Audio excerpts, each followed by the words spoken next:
আউযুবিল্লাহি মিনাশ শাইতানির রাজিম বিসমিল্লাহির রহমানির রহিম। সকল প্রশংসা মহান আল্লাহ রাব্বুল আলামিনের জন্য, যিনি আমাদেরকে সৃষ্টির শ্রেষ্ঠ সেরা জীব আশরাফুল মাখলুকাত হিসেবে সৃষ্টি করেছেন। শুকরিয়া আদায় করব। আলহামদুলিল্লাহ, আলহামদুলিল্লাহ, আলহামদুলিল্লাহ। প্রিয় গ্রাম পুলিশ ভাই বোনেরা, যে যখন যেখান থেকে লাইভটি দেখবেন, আপনাদের জন্য লাইভটি বিশেষ করে গুরুত্বপূর্ণ। আমার ফেসবুক ফ্রেন্ড অ্যান্ড ফলোয়ার সহ প্রিয় গ্রাম পুলিশ ভাই বোনেরা যারাই আছেন, তারা লাইভটি প্রত্যেকেই শেয়ার করবেন। আর আমার ফেসবুক ফ্রেন্ড থেকে শুরু করে গ্রাম পুলিশ সদস্যরা যারা আছেন তাদেরকে জানাচ্ছি, যারা মুসলমান আছেন সালাম, আসসালামু আলাইকুম ওয়া রাহমাতুল্লাহি ওয়া বারাকাতুহু। যারা হিন্দু আছেন তাদেরকে জানাচ্ছি নমস্কার, এবং অন্যান্য ধর্মাবলী যে সকল ভাই ও বোনেরা আছেন তাদেরকে জানাচ্ছি অন্তরের অন্তঃস্থল থেকে প্রাণঢালা অভিনন্দন এবং রক্তিম লাল গোলাপের শুভেচ্ছা। আশা করি মহান আল্লাহ রাব্বুল আলামিনের অশেষ রহমতে আপনারা সকলেই ভালো আছেন। প্রিয় বন্ধুরা, আমরা কিন্তু অলরেডি জিতে গেছি, কারণ ইতিমধ্যেই আমাদের ফেসবুক মিডিয়াতে আমার আইডি থেকে 8ই ডিসেম্বর আমাদের ভাগ্য পরিবর্তন, আমাদের জাতীয় বেতন স্কেল, আমাদের যেই ন্যায্য অধিকার সেই দাবিটা, শহীদুপুর ভাই, সেই দাবিটা পূরণের জন্য আমরা 8ই ডিসেম্বর ডাকাতে ডাক দিয়েছি। আর সেই ফেসবুক মিডিয়ার ডাককে কেন্দ্র করে ইতিমধ্যেই কিন্তু বাংলাদেশ সরকার, যেহেতু বাংলাদেশ সরকারই এখন বলতে হবে, বাংলাদেশ পুলিশের পক্ষ থেকে, পুলিশ সুপারের পক্ষ থেকে, ওসি স্যারের পক্ষ থেকে, ইউনূস স্যারের পক্ষ থেকে 8 তারিখ যেন গ্রাম পুলিশ ঢাকায় না আসতে পারে, 8 তারিখ যেন গ্রাম পুলিশ কোনো ক্রমেই তাদের অধিকার আদায়ের জন্য ঢাকায় না আসে, সেজন্য তারা ইতিমধ্যেই গ্রাম পুলিশ সদস্যদেরকে প্রত্যেকটা থানায়, বাংলাদেশের প্রত্যেকটা থানায় ইতিমধ্যেই শুরু হয়ে গেছে। 8 তারিখে ঢাকা যেতে পারবেন না, 8 তারিখে থানাতে হাজিরা দিতে হবে। কোনো কোনো জায়গায় ইউনো অফিসে 8 তারিখে হাজিরা দিতে হবে। কোথাও কোথাও 8 তারিখে মিটিং আছে, গ্রাম পুলিশ নিয়ে ইউনো স্যারদের এবং ওসি স্যারদের মিটিং আছে। সেখানে এসপি স্যার থাকবে, ডিসি স্যার থাকবে, সার্কেল এসপি থাকবে। এর মানে হচ্ছে 45,870 জন গ্রাম পুলিশের যে অধিকার, বঞ্চিত অধিকার আদায়ের জন্য তারা ঢাকা যাবে, তাদেরকে ঢাকা যেতে দেওয়া হবে না, আইনি একটা বাধা। এই বাধাই প্রমাণ করে যে গ্রাম পুলিশ সদস্যরা কিন্তু, আমরা কিন্তু জিতে গেছি। তো সেক্ষেত্রে এই বাধা অতিক্রম করে আপনাদেরকে অবশ্যই ঢাকা আসতে হবে। আমরা চাকরির শুরুর থেকে, যেদিন চাকরি নিয়েছি, যার চাকরি 30 বছর হয়ে গেছে, যার 25 বছর হয়েছে, আপনার 25 বছর যাবতই ইউনূস স্যারের আদেশ পালন করতেছেন, ওসি স্যারের আদেশ পালন করতেছেন, থানায় যাচ্ছেন, উপজেলায় যাচ্ছেন, হাজিরা দিচ্ছেন। এই আপনার 25 বছরের চাকরি জীবনেই দিচ্ছেন। কি পেলেন চাকরি জীবনেই এত হাজিরা দিয়ে? কি পেলেন? বিনিময়ে মাত্র 6,500 টাকা বেতন। হ্যাঁ ভাই, সে বিষয় নিয়ে কথা বলতেছি। আপনাদের যে যা বলো, ওসি স্যার কি বললো, ইউনো স্যার কি বললো, এসপি স্যার কি বললো, কারো কথাই শুনবেন না, আপনারা সকলেই ঢাকা চলে আসবেন। চাকরির জীবনে তো বহু হাজিরা দিয়েছেন, বহু ইউনো অফিসে গিয়ে হাজিরা দিয়েছেন, ওসি স্যারের নির্দেশে থানায় গিয়ে হাজিরা দিয়েছেন। বিনিময়ে কি পাচ্ছেন? মাত্র 6,500 টাকা বেতন। আপনি 6,500 টাকা বেতন দিয়ে আপনার সংসার কিন্তু চালাতে পারছেন না বর্তমান সময়ে। আপনার ছেলে মেয়েকে লেখাপড়া করাতে পারছেন না। আপনার ছেলেকে বাধ্য হয়েই যেই কি বলে, শ্রম আইন লঙ্ঘন করে অল্প বয়সেই আপনার ছেলেকে চার দোকানে, না হলে চাকরিতে, না হলে কামলা, না হলে রিক্সা চালাতে দিতে হচ্ছে। অপরদিকে যারা আজকে বাধা দিচ্ছে, নির্দেশ দিচ্ছে, পুলিশ এসআই বলেন, ওসি বলেন, ইউনো সার্ভিস ক্যাডার তাদেরকে বলেন, তারা কিন্তু তাদের ছেলে মেয়েকে ঠিকই সরকারি ভালো বেতন পায়, তারা তাদের ছেলে মেয়েকে তারা ভালো স্কুলে পড়ায়, তাদের ছেলে মেয়েকে তারা বড় বড় অফিসার, তাদের মতো অফিসার বানাচ্ছে। অপরদিকে আপনার আর আমার ছেলে মেয়েকে কামলা বানানো হচ্ছে, দিনমজুর বানানো হচ্ছে। তাহলে আদেশ বহুত পালন আপনারা করছেন এই পর্যন্ত, এই 8 তারিখের আদেশ আপনারা পালন করবেন না। দেখেন 8 তারিখের আদেশ পালন করলে, না করলে কি হয়। কি হয় 8 তারিখের আদেশ পালন না করলে? অধিকার বঞ্চিত মানুষের অধিকার ফিরে পেতে যাচ্ছে, আর সেখানে আইনি বাধা দেওয়া হচ্ছে। এই বাধা আমরা মানব না, এই বাধা ভেঙেই আমরা ঢাকাতে আসবো। চলো চলো, 8 তারিখ ঢাকা চলো। 8 তারিখে আপনি থানা হাজিরায় গেলেন না, অন্য তারিখে তো থানা হাজিরায় অনেকেই যায়, অনেকেই যায় না। থানা হাজিরায় আমরা না গেলে হাজিরার যে ভাতাটা, সেটা 300 টাকা হাজিরা ভাতা, সেটা আমরা পাই না। আমরা 8 তারিখেও যাব না, না গেলে আমার বড় জোর আমার হাজিরা ভাতা দেবে না। আমার চাকরি কিভাবে যায় সেটাও তো, কোন আইনে আমার চাকরি যাবে যে 8 তারিখে তারা আমাদের আন্দোলনকে বাধাগ্রস্ত করার জন্য প্রত্যেকটা জেলা, উপজেলায়, থানাতে, তারা থানাতে ডেকেছে, উপজেলা অফিসে ডেকেছে। আপনারা তাদেরকে প্রশ্ন করুন, ইউনূস স্যারকে প্রশ্ন করুন, স্যার আপনার ছেলে মেয়ে তো ভালো স্কুলে পড়ান, আপনার ছেলে মেয়ে আপনার মতো অফিসার হয়, আমার আমার যে ছেলে মেয়ে আছে 6,500 টাকা বেতন দিয়ে আমি তাদের মানুষ করতে পারি না। আমার ছেলে মেয়ে তো চৌকিদারের চাকরিও নিতে পারে না। বর্তমান চৌকিদারের চাকরিটা নিতে গেলেও ঘুষ লাগে, যোগ্যতা লাগে। আমরা বড় জোর আমাদের ছেলে মেয়েকে প্রাইমারি স্কুল পর্যন্ত পড়াতে পারি, অনেক ক্ষেত্রে অনেকে তাও পারে না, প্রাইমারি স্কুল পর্যন্ত পড়াতে পারে না। অনেকেই আছে টুকটাক একটু কষ্ট করে পরিশ্রম করে ঋণে জর্জরিত হয়ে হাই স্কুল পর্যন্ত পড়ানো হয়, ম্যাট্রিকটা পাশ করানো হয়, কিন্তু ভার্সিটিতে পড়ানোর ক্ষমতা আমাদের আর থাকে না, আমাদের সেই বেতন দেওয়া হয়নি। কাজেই আমাদেরকে বাধা দেওয়া হবেই, শত বাধা অমান্য করেই আমরা ঢাকাতে আসব।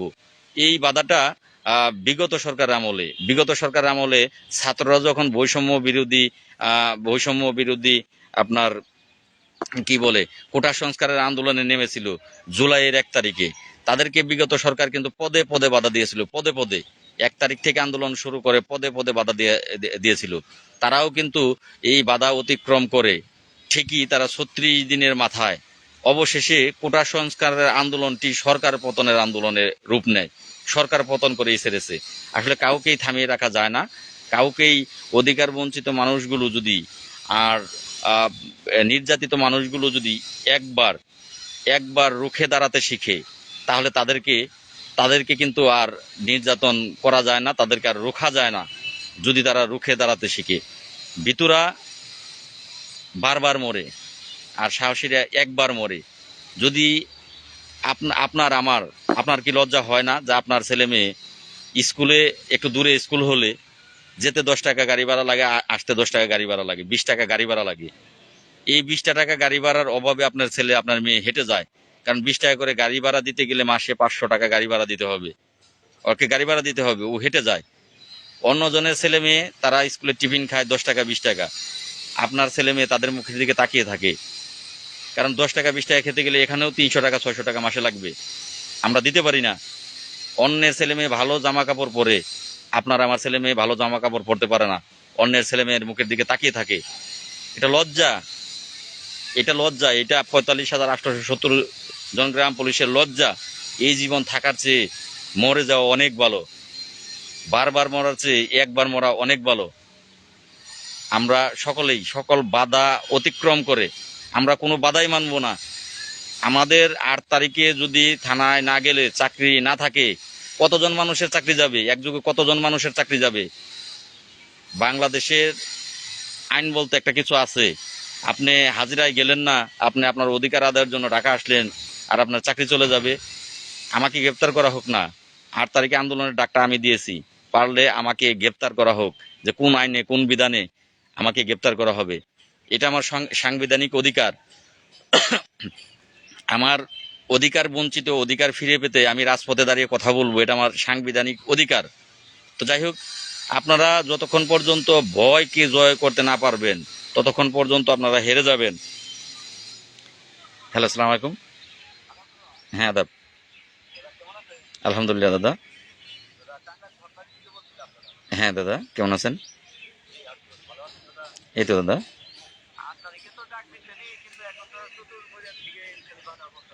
দাদা বাধা পড়বই। যুদ্ধ কখনো রাস্তা ক্লিয়ার থাকে না, প্রতিপক্ষ আপনাকে বাধা দেবেই।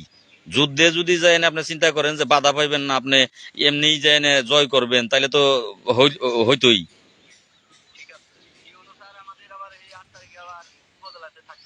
কোন 8 তারিখে আমরা আপনার সংসার অনুসার চালায় না, সংসারটা আপনাকে চালাতে হয়। 6,500 টাকা বেতন দিয়ে আপনার সংসার চলে না, অতএব কোনো ইউনুসারকে আমরা মানি না। গোয়েন্দা থাক আর যেই থাক ভাই, ওনার বেতন ওনার ঠিক আছে, ওনার সংসার উনি চালায়, ওনার ছেলে মেয়েকে উনি মানুষ করে, কিন্তু আমার সংসার যে চলে না সেটা তাদের দেখার কোনো বিষয় নাই। আপনারা সকল কিছু ওভারটেক করে আপনারা ঢাকায় আসবেন ভাই, এটা অনুরোধ রইল। যদি বাঁচতে চান, মরলে মরবো, বাঁচলে বাঁচবো, বাঁচলে বাঁচার মতো বাঁচবো।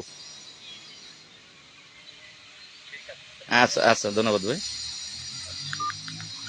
তো যাই হোক, এই ফোন সারাদিনই আসতেছে, প্রত্যেকটা থানাতে থানাতে এভাবেই বাধা দেওয়া হচ্ছে।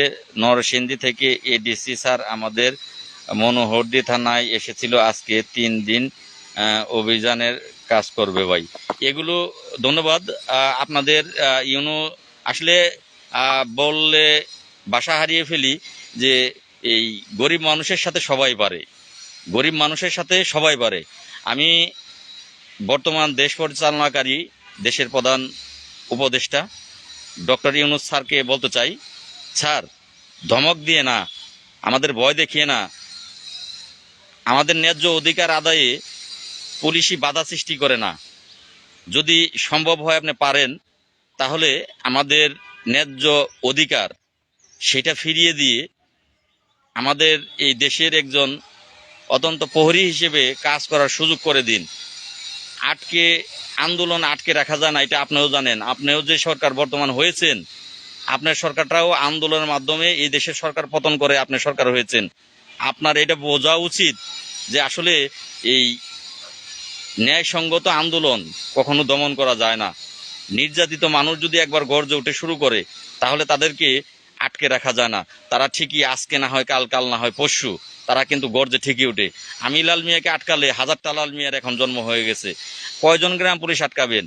বিভিন্ন থানা হাজিরার নাম করে পুলিশি বাধা দিয়ে কয়জন থানায় কতজন গ্রাম পুলিশ আটকাবেন? গ্রাম পুলিশ আছে ৪৫,০০০, ৫,০০০, ১০,০০০, ২০,০০০ আটকাবেন, 10,০০০ গ্রাম পুলিশ অনায়াসেই ঢাকা ঢুকবে। আমি এই লাইভটির মাধ্যমে আমি সরকারের ঊর্ধ্বতন মহলকে বার্তা দিতে চাচ্ছি যে এখনো সময় আছে হাতে। আগামীকালকের দিন, শুক্রবারের দিন, এই 2 দিনের মধ্যে আপনারা সিদ্ধান্ত নিন। আপনারা এই অধিকার বঞ্চিত মানুষগুলোর অধিকার, ন্যায়সঙ্গত দাবি মেনে নিন। এখনো হাতে 2 দিন আছে। যদি তা না মানেন, পরবর্তীতে আমরা ঢাকায় সমবেত হলে আমাদের কোনো দোষারোপ আপনি করতে পারবেন না। আমি আশা করব, যেহেতু আমার আইডি আমি জানি, আমার এই ডাকের কারণে সারা বাংলাদেশেই লাড়া পেয়েছে। সারা বাংলাদেশের প্রত্যেকটা ওসি স্যার থেকে শুরু করে ইউনো স্যার, ডিসি স্যার, মন্ত্রণালয়, এই ডাকের কারণে সারাটা বাংলাদেশি লাড়া পেয়েছে। আমি জানি যে আমার আইডিতে আমি কি প্রকাশ করি, আমি কি কর্মসূচি ঘোষণা দিই, আমার আইডিটা এখন আপনারা খেয়াল করেন।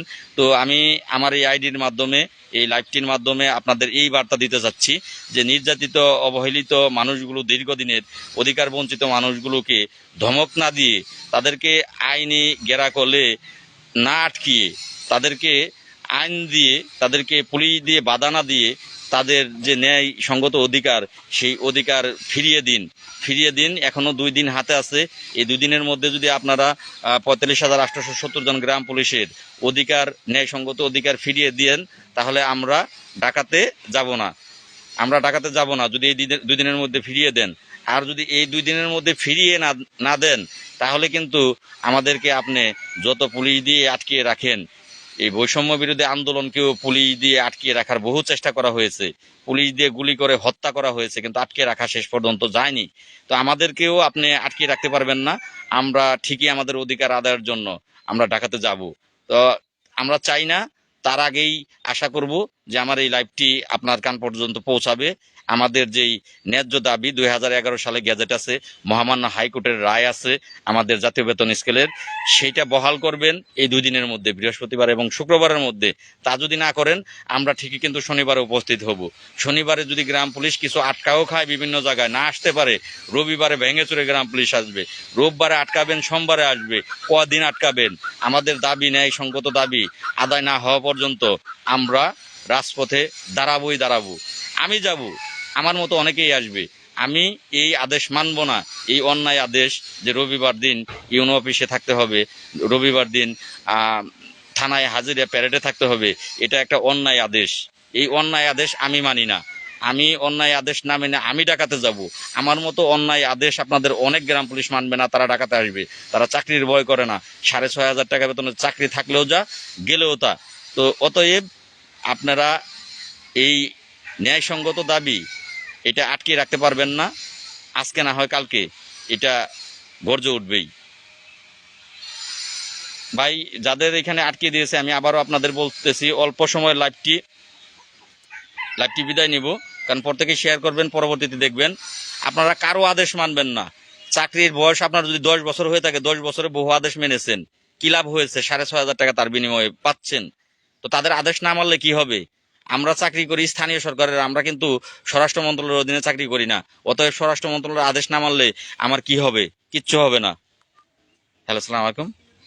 তো সেক্ষেত্রে আমরা স্বরাষ্ট্র মন্ত্রণালয়ের অধীনে চাকরি করি না। স্বরাষ্ট্র মন্ত্রণালয়ের ওই আদেশ আমরা আসামি ধরে দেই রাত্রিতে, সারাদিন সহযোগিতা চাইলে সহযোগিতা করি, সেটাই অনেক বেশি কিছু, কিন্তু আমাদের ভাগ্য পরিবর্তনে বাধাগ্রস্ত করবে সেটা আমরা মেনে নেব না। ভালো থাকবেন সকলেই লাইভটা বেশি বেশি শেয়ার করবেন, এবং সকলেই 8 তারিখ এই ইউনূস স্যারদের আদেশ এবং 25 স্যারদের আদেশ আপনারা এই অপেক্ষা করে আপনারা ঢাকা চলে আসবেন। আপনারা কেউ বাড়ি বসে থাকবেন না, নিজেদের পরিবারকে বাঁচান ভাই, নিজের স্ত্রী সন্তান তাদের মুখে হাসি ফোটান, তাদেরকে বাঁচান।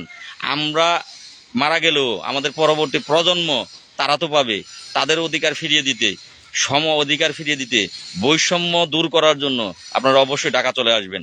সকলে ভালো থাকবেন, সকলের সাথেই দেখা হচ্ছে আশা করি, আল্লাহ যদি হাতে বাঁচিয়ে রাখে, রবিবার দিন সকাল 10 ঘটিকার সময় জাতীয় প্রেস ক্লাবের সামনে। আসসালামু আলাইকুম ওয়া রাহমাতুল্লাহি ওয়া বারাকাতুহু।